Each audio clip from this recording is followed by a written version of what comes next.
Good evening and welcome to a Mitch'nandMauck'n About the Cards podcast. I'm Mitchell, and I'm joined as always by the two-time United States champion of World Championship Wrestling. He is also the owner and proprietor of the Superstition Ranch in Chandler, Arizona, where anybody wearing a Tony Gwynn jersey gets in free this weekend, as the Cardinals have 4 against the Fathers. More on that in a minute, but Tyrell, quick series against the Brewers because of the rain out. Finished 1-1. What are your thoughts as we kind of finish up the Brewers before we head to Sweet Home San Diego? I like the first game. Second game was a Palante disaster after that one inning he gave up. But you know what? They're still playing good ball. He split the series. They've won a lot of series in a row. The 4 game was at the Dodgers. I was excited about. So you know what? Keep chugging along, keep winning. And Brewers are a good team that won the division a lot of the last couple of years. So let's keep going on. It just shows this team doesn't quit. 2 months in, they've kind of found their identity. We know that the starting pitching is going to be average. The bullpen outside of Riley O'Brien and JoJo is going to be atrocious. Although Ryan Stanek has looked a little better his last couple times out. But the offense is, I guess, in a word, relentless. You know, you watch the game even, Wednesday afternoon, and they were down, 6-1 at one point, and then a couple hits, and we're like, all right, here comes the comeback. The past few seasons, you would see that and be like, well, they're down 3 runs, they're out. But now, like, here comes the comeback, like a couple hits in a row. A lot of that's got to go to the hitting staff, but these guys are taking better approaches this season. Much better, much better. They're hanging in there waiting for their pitch to do damage on, and I think that's what's Brownie, as they call him, has been preaching all along. Is like wait to get your pitch, do the damage, hang in there. If it just feels like an overall like the kids are bought in on the approach. I took this out of our rundown, but it kind of fits here. They're buying into what Brent Brown is teaching, which as a coach, that's what you can always hope for. But Wilson Contreras was quoted in the Boston Globe last weekend about kind of talking about Marcelo Meyer and some of the younger guys who are struggling. Now there's too much pressure on the veterans to lead a team, which has caused Boston's downfall. Do you think getting rid of a Contreras, who we love on this show, Yes, who was a hard nosed, flair guy, a Nolan Arenado, a Goldie, it has loosened up the clubhouse, which has helped a lot because they haven't really gone in a prolonged slump outside of a Seattle series loss to a good Mariners team. I think it has helped them out with the loosening up the bulb of the whole clubhouse because they needed that. They're younger. They're not that buttoned up, that professional baseball player that's supposedly Goldie and Arenado always were. Like that's all they were about was about business, and it's actually made this team more fun to watch because of the looseness and not that uptightness of you got to do baseball this way and this way only. And I've really appreciated how that's um, shown out on the field because you can tell that they play looser and they aren't as tight. And I think also there's no expectations on this team other than to play baseball. And I think that's helped out a lot too because Arenado and Goldie, and Contreras, they were signed to win baseball games, and that didn't come to fruition. So they kept putting more and more pressure on themselves, which in turn put pressure on the young kids coming up. And it's just not fair to put them in that environment that hard and that heavy if they're not used to it. There's always a lot of talk about, the leader in the clubhouse, like the guy who kind of runs the clubhouse. St. Louis fans, we were blessed forever, and that clubhouse was Yachty and Albert Pujols ran that clubhouse from 2000 to 21 or 2001 basically to 2023. That's 20 plus years of solid leadership. Who do you think is the clubhouse leader right now? Like things are going bad, who do they look to? Things are going good, who do they look to? It's time to go out after the ball game. Who's the guy footing the bill at dinner? Like who's that guy right now in the clubhouse? I think right now it's probably going to be Burleson and Wynn. Because Bailey's got your most tenure with the team right now. I think Newt a little bit is on that cusp too of a little bit of that leadership, but I don't know how much so. I know he kind of bonded with Wynn and those guys last couple years. I think it's going to be Mason Wynn. I hope they're building around him too for that because he strives me to be that way. I don't see Mason winning, and this is just my perspective on the younger generation as a going out and we're hitting ballpark village or Solar type guy. But it's like, yeah, I'm gonna go get some DoorDash guys, and then we're gonna get on the sticks about 45 minutes after the game, and they're all playing some kind of game together online. It seems like that's what this clubhouse is, more those type guys. I agree 100%. I think that's what, like, we're an older generation, you and I, and like we are those guys that go out and drinking at Soulard and having a fun at the Landing. I don't think these 20 somethings now do that stuff. They're just more into the video gaming and technology and stuff like that. Honestly, that's safer. I mean, you would read stories about guys who would just, and there's nothing wrong with it. They're adults, they're men. After the game, they would go just get hammered in the clubhouse or back at the hotel. Now guys are taking care of their bodies better, things like that. There's something to say about going home afterwards and playing video games till 2, 3 in the morning just to unwind mentally, as opposed to unwind with a case of Bud Light. Yeah, absolutely. And they both have their merits. They both have their merits. You don't meet a lot of girls, playing video games at 2 in the morning. That is very true. And is that why we all play sports and did music to meet girls? That's right. Cardinals out on the West Coast. I'm just going to be way past my bedtime for most of the series. The pitching lines up well for St. Louis. Libby tonight, Greavy on Friday, Dustin May Saturday, and then Kyle Leahy Sunday. San Diego right now sitting at 22-14, a pretty solid record, one of the better ones in baseball.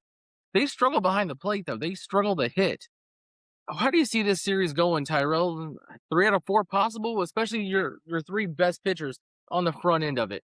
I really think 3 out of 4 is possible. I think anything's possible with this team. I think a sweep is even possible. They swept the defending champion, so I mean, you can't rule that out. I let's be realist here. Let's say they just split the series. I'm cool with that. They win May, they win Libby, lose Leahy and uh gosh, I lost his name now. You got Libby tonight, Thursday McGreevy. night, McGreevy Friday, who I think McGreevy's the ace. I think you win the McGreevy start. I think you drop the late he won for sure. And then either May or Libator, kind of depending on how it goes. But I think the McGreevy start favors the Cardinals well, just because statistically, right now, 2-2 with a 2.5 ERA. He's their best pitcher. Statistically, yeah, he is, and I've liked what I've seen. I liked what I saw in him last year, this year, too. So I can't really say that I haven't liked watching Michael McGreevy pitch at all. I don't get to watch too many of his starts for some reason. However, it falls. It's always Libertor and May that I'm watching pitch, or Palante. I just some always miss uh McGreevy starts. You've got a really good San Diego team this week, and we'll talk more about this Sunday when we preview the week. Then you go to Oakland, Sacramento, Vegas, whatever they either call themselves, and then 3 against Kansas City. Your next 10 games, you got a chance to maybe go 7-3 here and really kind of make a push before you kind of head into Pittsburgh, Cincinnati, Milwaukee, and Chicago and see the division going into June. This is kind of a chance to make the push. It is, and it's kind of you kind of hope the Cubs fall off a little bit and us go 7-3. Will we get that first place because Cubs are hot right now? What they've won 9 in a row. I Uh, do believe yeah. they are not 9 in a row. And we are right behind them too. So I mean, I would love to see that happen, and I think it can happen. What it'd be interesting to see what Busch Stadium looks like if the Cardinals are in first place again. I think you're going to see, just kind of pulling the schedule back up here. I had switched to go to our next topic, but after the West Coast trip, I know the Royals are in town for 3. That always sells okay in St. Louis. It does a whole lot better in Kansas City, Mhm. for whatever reason. Pittsburgh is in the middle of the week. That'll be okay, most likely. And then a quick road trip to Cincy and Milwaukee. The 3 against the Cubs at the end of the month. It's right after Labor Day. School's going to be out. It's a weekend series. They may get their first sellout that weekend. I hope so, and I think they will. I think that'll be good. That'll be a 1 versus 2 with the Cubs playing, trying to knock us off the division lead. You got a Friday, Saturday, Sunday wraparound. That should be a solid series. Tyrell, the Cardinals made their first position move of the season earlier this week. Sajasi down, Cesar Prieto up. I was not a huge fan of Prieto, mostly just because he's left-handed, and there's left-handed bats galore on this team. But in Memphis, he's hitting .311 with 6 home runs and 14 RBIs. Second base, shortstop, third base type guy. Nathan Church is kind of locked down left field for now. So you don't necessarily need that, what Sajasi was providing you. But at this point, Sajasi kind of became the fallen guy out of the kind of the rotational position guys. Doing work. Thank you. Yes, he is the fallen out. And Pareto all he's done is hit in the minor leagues, and that's what I think we acquired him from the Orioles with the Dylan Carlson trade. Yeah, all he's done is hit in the minor leagues, which that's what they said the same thing about Sagasi. Um, I I want to see Sagasi getting going because I like him, but let's see if Pietro's got because I don't. Sagasi hasn't really impressed me last year or this year, but I've liked his hustle and his moxie, but he's fallen off. Let's circle the wagon. Let's keep these guys got enough of the runway, as you so to say. Let's see what else somebody else has. They're too competitive right now to waste roster spots, in my opinion, which is why Pozo blows my mind all the time. Why Pozo is on the roster, and especially when Blaze Jordan is now hitting over 300 in Memphis with I think 5 or 6 home runs at this point. It just doesn't make a lot of sense to have a guy who can only play one spot, which is catcher, on the roster right now. But you're seeing an everyday lineup start to form. And so you're not really needing that left field rotation as much. No, you're not, and it's gonna. And I think they're trying to figure out what they're gonna do when Newt comes back too. And I, with Victor Scott not hitting, I think Church is solidified in the center field right now. Honestly, But a quick note on Pozo, he has not had an at bat since April 26th against the Mariners, where he had one AB in a pinch hitting spot. He's only had 17 at bats throughout the season, hitting just a buck 18 with 2 hits and 3 RBIs. It's a wasted roster spot, man. it's a totally wasted roster spot. Why don't you bring somebody up? But I mean, I get a little bit why they do it because why would you want to waste a roster spot on a talented youngster who could be getting at bats in Memphis rather than Pozo, who you know who he is after last year? I don't. It's completely wasted. You could use that in your bullpen right now. I think that's going to be Lars Newbar's spot. Mm, mm, mm. And, we say a lot about Noob on this show, and rightfully so. But do you think a new bar will flourish with a young team like we just talked about earlier, where there's no pressure? He's looked at kind of being the leader or one of the leaders as opposed to just being another guy. I don't know. I'm still the verdict is still out for me on Newt Bar. I don't know what he is. I know he's an analytic dream, but he's just not there for me. Like I haven't seen it enough to know exactly who he is. He's oft injured. I know he hit for power and hit for average, but he's never put it completely together. I don't know what is so hot about Newt that the Cardinals want to stay on him? They didn't want to trade him back when he was super, super hot when they should have traded him because there's already talk about them um, give him not trading Newt if he's performing, and I don't understand that either. And we'll talk about that here in just a second, but you're going to crowd the outfield as well. I see it going Newt, Church, Walker, and Scott being the odd man out, at least at the front of it, until Newt proves that he's what he thought he is, just an average to below average big leaguer. Are you sure you take Scott down, or is it Pozo that goes down and you just leave Newton and Scott's your fifth outfielder? I think Scott's the extra outfielder. I don't think he goes down to Memphis necessarily.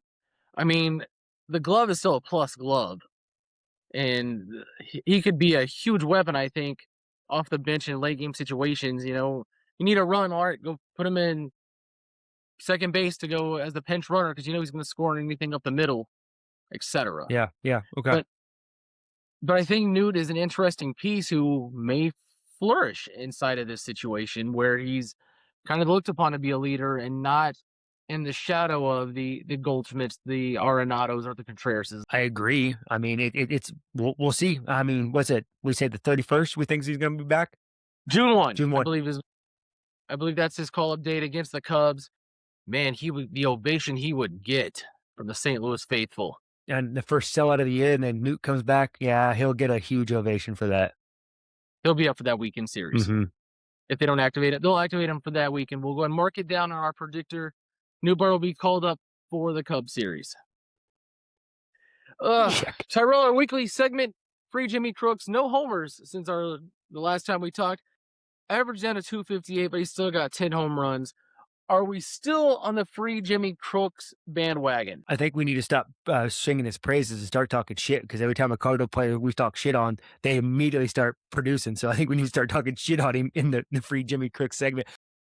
Yes, I'm still in on him because, again, if you're going to carry 3 catchers. Why are you carrying Pozo and not Jimmy Crooks, who can actually do stuff for you and good at bats for you? I think that would be much better for him because he came up last year and did great. I think I want to see him in the big leagues, but and if you're going to put him in the big leagues, or unless you're keeping him down there as a trade chip, Brooks' other problem is he hits left-handed, and they've got a slew of left-handed batters. that that has been the problem with this organization under Mo, or was when it was under Mo. They go ditch to ditch on who they want. Like, we didn't have that many left-handed bats in the organization. Oh, that's all we draft is the left-handed at bats. So now you're seeing that come to fruition. You're like, hey, we've got too many left-handed at bats right now, and we have no power right-handed. I mean, Jordan Walker, but nobody coming up is really strong right-handed. I think I would argue that Blaze has probably got a little pop, but they didn't draft him; they traded for him. Yep, and he's a Heim guy. Yes. Speaking of Heim, he had an interesting quote this week. There's already chalk, and we as fans get really excited, even though it's not even Memorial Day yet, about if the Cardinals are still in it, they got to make some moves, help the team out, improve. And Heim has gone on record as saying the baseball gods don't like when you go back and forth between rebuilding and running for a stretch. We are in a rebuild, and that's where we're going to stay. And we're going to make moves that, on paper, it's going to hurt, but we're not going to make a move just to, get likes on Twitter. We're going to stay the course. What do you think about that, Tyrell? Like, I'm a believer in you got a chance to win, you win. Not let's just wait and see what happens, because winning is hard, and winning is such a closed window that you have to strike when the opportunity is hot to win. See the last ride of Molina, Pujols, and Wainwright. And had Mo blown everything to shit then, sold the arch off for, parts. As a fan, I would have been okay with that because there was their chance to win with Pujols, Wainwright, Molina, one last ride. And instead, we got a couple of relievers, didn't really follow through. You got a chance to get into the playoffs now. Get ahead of it. You got to strike. What's your thought on Heim's quote there? I agree with him in the opportunities if it's going to hurt and that you need to still stay the course, but you need to stay the course and get somebody on this team right now, bullpen wise, to help him out, because you can trade a Riley O'Brien, get your major league roster up and running a little bit better, and a minor leaguer to boot, because he's got like 4 more years of eligibility left of arbitration control, and he's an older guy. You can absolutely trade Newt for probably a major leaguer or some good prospects. So you can, it's addition by subtraction. So I think you can do both, honestly. And I know that's not an ideal answer, but that's how baseball works nowadays. And I think you could absolutely do it and still add. And I want to see them do it. Hell, you can. I know we kind of looked at it last episode. There's not that many relievers on the market right now, but there's still somebody out there that could help this team. And I think you've got to start thinking about that, because I think your offense is good enough to get you to the playoffs. Your pitching is what's going to keep you from moving further on in the playoffs. If they're not going to buy, I would like to see him hold. I would like to see him hold a Riley O'Brien, who is not your traditional blow away closer. I would like to see him hold JoJo, except for his value is never going to be higher than it is probably right now to a contender. And I'd like to see him hold a Dustin May. Mm-hmm. But I think all three of those guys are gone in July. I agree. I think all McGarn, and I have said, last year when May went to Boston, I was like, I would like to see him next year, because I think that next year after his surgeries and him coming back, he's going to be an even better pitcher. And I would love to see him to be a la Chris Carpenter for us. He's been oft injured, and he just comes in and just is that bulldog for us. Now, granted, he's not the strikeout guy that he once was, but he still gets and he uses the defense behind him. I think he's a reclamation project that you need to hold on to, because he might not be the ace, but he's a 1A or a 1B. But do you sell him while it's hot and hope to get another lottery ticket? Because all we're doing is collecting lottery tickets at this point. No, because that has been my whole problem with the way baseball goes right now, is they put way, way too much emphasis on what prospects are and what they could be, and they leave proven Major League Baseball talent on the wayside for what could be in that lottery tickets. I don't like how baseball does that anymore. And I think that's what's probably going to be why they need to buy and do stuff, because I don't think they're going to have a season next year. So buy while you can, win while you can, because if you're not going to play baseball next year, which I don't think, win now. I agree with you completely there, and we'll see kind of what happens. I think the next 5 weeks will dictate all of that. The rest of the month of May and June, and if you're in it in July, you gotta strike while the iron's hot. The fans Absolutely. will come back. You wanna turn off a fan base that you are slowly winning back, sell the parts again. 100%. I don't, pull an Uncle Walt. Yep. Go get that guy that could just change the game, and he's gotta be a third baseman. Yes. Take you over the top. I mean, I would be okay, and I know he's not doing great for the Yankees right now, but McMahon, like, great defense. Bat might not be playing well right now, but hey, we need somebody a little bit better than Nolan Gorman right now. I heard Arenado's available. What's the Arizona sports talk saying about him? I have not been listening, honestly. I've been sticking in the St. Louis. I'm all in on this team, so I haven't really been. I do know when they early on when his bat wasn't playing, they were like, "Yeah, we knew he was washed up." No, this is the and hell, I've got a buddy that I work with that said, "Hey, I love Nolan Arenado in 2017. Right now, I don't love him. Why did you trade for a washed up dude? 2 years ago, this team was in the World Series, and here they are backpedaling again for older talent that just isn't helping them now. He's hitting 272 with 5 home runs right now. Hey, I mean, that's better than what he did in St. Louis. it is, yeah. So maybe there's a little life there for him after all. People do retire into the I would desert. say, yeah, there's a resurgence in the desert. We all come out here to retire. This week, we're going to try something. You and I are going to go head to head. Tell me, Tyrell, who hits more home runs this week against the Padres? And you can't pick Jordan Walker. He's off the table. I don't want to go JJ either. Let's go Alex Burleson. Tyrell takes Alec Burleson. Give me shit. Burleson's off the table. We can't use Walker. You know, give me Nolan Gorman. He's going to hit 2. Ooh, okay. He's going to get a hold of that porch in right field. Going to happen. Nolan Gorman, who now we're talking shit on, so he's going to have a breakout week. I hope so. You see his at bats get better. He's striking out a little bit less, but I mean, it's strikeout. That double, that was not a double the other night. That dude caught that ball. I know they're inconclusive evidence and all that stuff, but that was caught.